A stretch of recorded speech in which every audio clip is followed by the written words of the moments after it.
Hi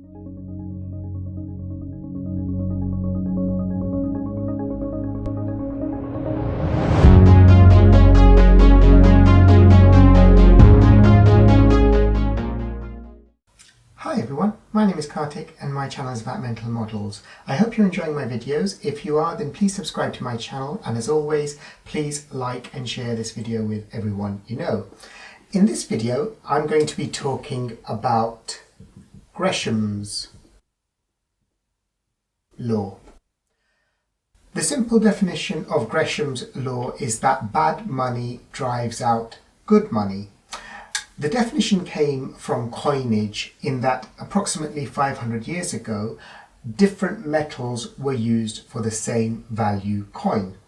The coins made from better metals were hoarded by people or melted down into sort of gold bars, and the inferior metal coins were just simply used as coins for transactions.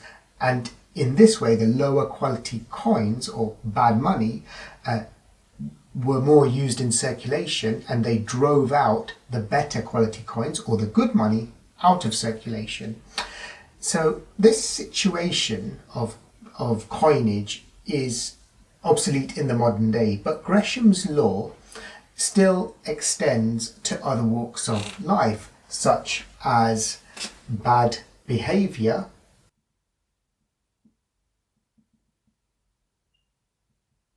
will drive out good behaviour.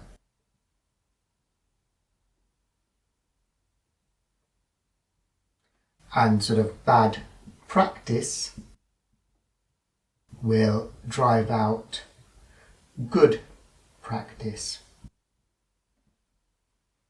An example of this is, let's say there are two businesses. That's one, that's two. Business one and business two. And both are in the same industry, and both are trying to maximize their profits. One of the businesses is using, their tactic is to use bribery to drive their sales, and the other one isn't doing so.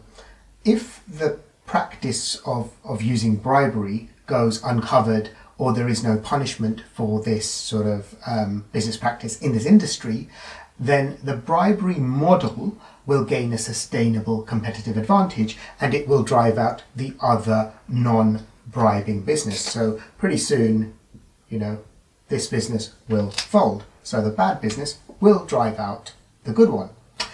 Another example is of good behaviour versus bad behaviour. If we look at, say, self-interests, so another example is, let's say there are two individuals and we're looking at sort of self-interest as a behaviour. The individuals in the pursuit of self-interest will act in a certain way that works for them and produces superior practical effects.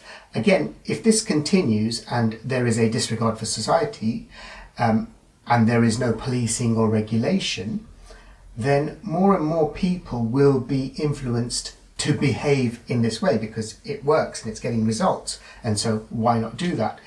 And this behaviour of self-interest will drive out other behaviours, good behaviours, where people are more considerate of others and the society.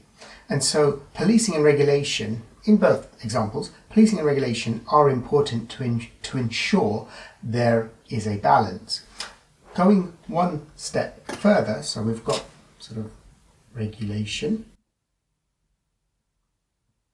policing or enforcement, but going one step further, education is even more important, because this is really when something goes wrong. So this is more of a detective type thing, but education is a preventative control, let's say, in this sort of realm. And we need good education to ensure good behaviours are being taught. So in a broad sense, this law applies where there is a good and an inferior quality or a bad in competition with each other for the same thing, for something. Now, as humans, we want to get the most from the least amount of effort. And this is sort of hardwired into us. If we were inefficient in prehistoric times, then we may have not survived. If we were inefficient in finding food or inefficient in sort of catching our food, then we may have not survived. And so trying to get the most from the least amount of effort is not necessarily a bad thing. But this sort of mentality, this behaviour also tends towards the aspect of Gresham's law, because just as policing and regulation are needed to overcome malpractice, we need to put in effort consciously to overcome the practice of taking the easiest route all of the time. Now, why am I talking about this? The reason is firstly to build awareness and to be able to spot Gresham's law at play in a situation. Secondly, it's to avoid becoming part of a system that cannot win. Now, I don't mean to say that if there is no way for good behaviour to win, then you need to change your allegiances and behaviours. That's not what I'm saying.